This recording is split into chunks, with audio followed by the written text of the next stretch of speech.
સરબત હતો તમારા માટે નતો એવું દીદે ખાય ખેગાર ને દીદે ખાઈ લ્યા આ દીદે ખાય તમાર એનો ભાઈબંધ એના માટે જીવનમાં તૈયાર છે પડતે બોલાય હેલો ગાઈસ અત્યારે એઆઈથી આપણે થંબનેલનું પાછળનું બેકગ્રાઉન્ડ બનાવવાનું છે. એઆઈ ચાલુ કરી નાખ્યું છે અને હવે આપણે ફોટો સિલેક્ટ કરવા પર દબાવશું. ફોટો સિલેક્ટ કરીશું. જે આપણે પાછળનું બેકગ્રાઉન્ડ બનાવવાનું છે તે ફોટો સિલેક્ટ કરીશું. સિલેક્ટ કર્યા પછી આપણે પાછળના બેકગ્રાઉન્ડમાં જે રાખવાનું હોય તે લખી લીધું છે. હવે આપણે એઆઈને આપણે મોકલી દીધું છે. એઆઈ આપણને ફોટા પાછળનું બેકગ્રાઉન્ડ બદલાઈને આપી દેશે.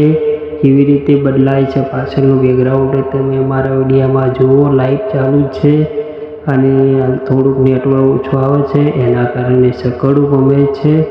હવે આપણે જોઈએ આપણને કેવી રીતે ફોટો બનાવીને આપે છે. પાછળનું બેકગ્રાઉન્ડ બદલાય છે નથી બદલાતું તે પણ જોઈ લઈએ.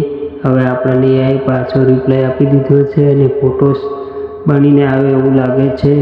કમ્પ્લીટ પાછળનો ફોટો બદલાઈ ગયો છે. પાછળનું બેકગ્રાઉન્ડ બદલાઈ ગયું છે અને પાછળનું બેકગ્રાઉન્ડ પોલીસ હોય એવું બનાવી દીધું છે. પોલીસ સ્ટેશન બનાવી દીધું છે. કેવો લાગ્યો અમારો આ એઆઈથી થંબનેલનું પાછળનું બેકગ્રાઉન્ડ બદલાયેલું. લાઈક ગમ્યું હોય તો લાઈક કરો, શેર કરો, સબસ્ક્રાઈબ કરો.